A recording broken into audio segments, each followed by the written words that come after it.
नमस्कार दोस्तों, स्वागत है आपका साइट फॉर वर्ल्ड के ऑफिशियल लर्निंग प्लेटफॉर्म पर, जहां स्टूडेंट्स और जॉब सीकर्स के लिए करियर, टेक्नोलॉजी और प्लेसमेंट से जुड़ी इंडस्ट्री ओरिएंटेड और प्रैक्टिकल नॉलेज दी जाती है। अगर आप अपनी स्किल्स को नेक्स्ट लेवल तक ले जाना चाहते हैं तो आप बिल्कुल सही जगह पर आए हो। चलिए शुरू करते हैं आज का इम्पोर्टेंट सेशन। नमस्ते स्टूडेंट्स, आज हम CI/CD की दुनिया में डाइव करने वाले हैं। इसका मतलब है कोड लिखने से लेकर उसे कस्टमर तक पहुंचाने का पूरा सफर। अब ये सुनने में थोड़ा कॉम्प्लेक्स लग सकता है ना, पर चिंता मत करो, चलिए इसे मिलकर एकदम आसान बनाते हैं। तो आज हम क्या क्या देखने वाले हैं? सबसे पहले हम उस प्रॉब्लम को समझेंगे जिसने CI/CD को जन्म दिया। फिर हम CI, कंटिन्यूअस डिलीवरी और कंटिन्यूअस डिप्लॉयमेंट, इन तीनों को एक एक करके समझेंगे। और आखिर में हम देखेंगे कि भाई ये सब करने के फायदे क्या हैं और इसे सक्सेसफुल बनाने के लिए कैसी टीम और कैसा कल्चर चाहिए। तो आप रेडी हो? चलिए शुरू करते हैं। तो चलिए कहानी शुरू करते हैं द रिलीज डे प्रॉब्लम से। ये वो डर है जिसे शायद हर डेवलपर ने कभी ना कभी महसूस किया है। वो टेंशन जो रिलीज वाले दिन के साथ आता है। कभी सोचा है आपने कि सॉफ्टवेयर रिलीज करना इतना स्ट्रेसफुल क्यों होता है? रात रात भर जागना, इस डर में रहना कि कहीं कुछ गड़बड़ ना हो जाए, फिर सुबह सुबह क्लाइंट्स के फोन, आखिर ये सब इतना नॉर्मल क्यों बन गया है? लेकिन रुकिए, जरूरी नहीं है कि यह हमेशा ऐसा ही हो। इस स्ट्रेस को खत्म करने का एक बेहतर तरीका है, एक नई सोच, जिसे हम कंटिन्यूअस माइंडसेट कहते हैं। ये सोचने का एक ऐसा तरीका है जो इस पुराने तनाव भरे मॉडल को पूरी तरह से बदल सकता है। इस बदलाव की जो नींव है, जो सबसे पहला और सबसे जरूरी स्टेप है, वो है कंटिन्यूअस इंटीग्रेशन, यानी CI। ये फाउंडेशन है दोस्त। इसके बिना आगे की बिल्डिंग खड़ी नहीं हो सकती। समझ आ रहा है ना? आसान भाषा में इसका मतलब क्या है? सोचो, एक टीम के सब लोग अपना अपना कोड लिख रहे हैं। CI का मतलब है कि सब अपना कोड, चाहे वो कितना भी छोटा चेंज क्यों न हो, दिन में कई बार एक कॉमन जगह पर मिलाते रहते हैं। इससे होता क्या है, जो छोटे मोटे झगड़े होते हैं ना कोड में, वो बड़े होने से पहले ही जल्दी से पकड़ में आ जाते हैं और सॉल्व हो जाते हैं। इसका एक ऑटोमेटिक साइकिल होता है। ध्यान से सुनना। पहला, डेवलपर कोड कमिट करता है, फिर एक ऑटोमेटेड प्रोसेस उस कोड को बिल्ड करती है, और फिर ऑटोमेटेड टेस्ट्स चलते हैं ताकि किसी भी प्रॉब्लम को शुरू में ही पकड़ा जा सके। सब कुछ ऑटोमेटिक। कमाल है ना? अच्छा, जब आपका CI प्रोसेस एकदम सॉलिड हो जाता है, तो अगला कदम आता है कंटिन्यूअस डिलीवरी।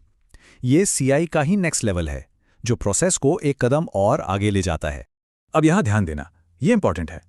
यहां भी सब कुछ ऑटोमेटिक होता है। बिल्ड, टेस्ट और फिर सॉफ्टवेयर को रिलीज के लिए तैयार किया जाता है।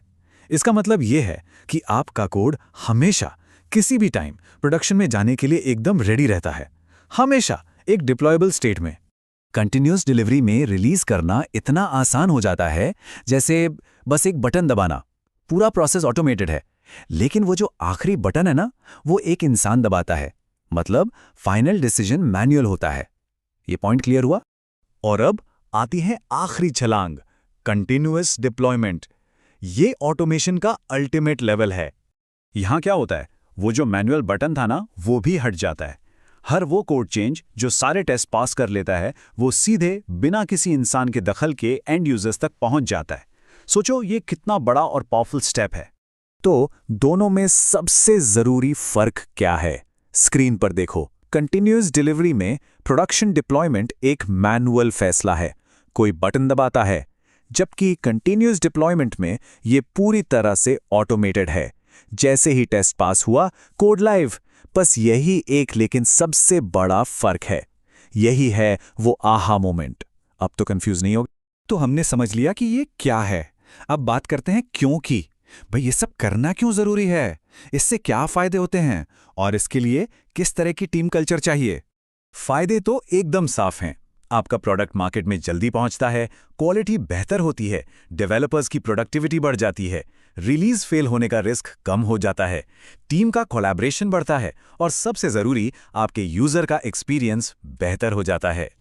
लेकिन सिर्फ टूल्स लगा देने से CI/CD सक्सेसफुल नहीं होता। इसके लिए सही कंपनी कल्चर होना बहुत जरूरी है।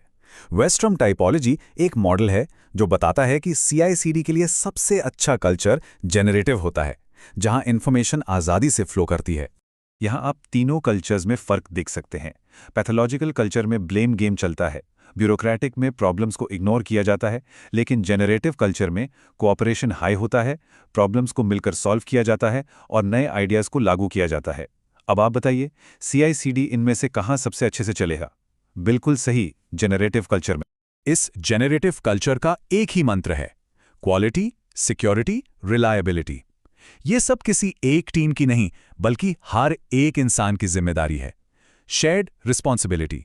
जब टीम इस तरह सोचती है, तभी CICD सच में सक्सेसफुल होता है। तो आखिर में CICD सिर्फ एक प्रोसेस नहीं है, ये एक माइंडसेट में बदलाव है। हम महीनों में एक बार होने वाले बड़े रिस्की रिलीज से हटकर रोजाना छोटा छोटा कंटिन्यूअस वैल्यू देने की तरफ बढ़ रहे हैं। तो आज हमने CICD के सफर को समझा, एक प्रॉब्लम से शुरू होकर कंटिन्यूअस वैल्यू तक। अब एक आखिरी सवाल, सोचिए, आपकी पूरी रिलीज प्रोसेस ऑटोमेट हो गई है। अब आपके पास जो एक्स्ट्रा टाइम और एनर्जी है, उससे आप क्या नया बनाएंगे, क्या क्रिएट। तो हमारे चैनल को सब्सक्राइब कीजिए और वीडियो को अपने दोस्तों के साथ शेयर जरूर कीजिए। कमेंट सेक्शन में अपना डाउट या नेक्स्ट टॉपिक लिखना मत भूलिएगा।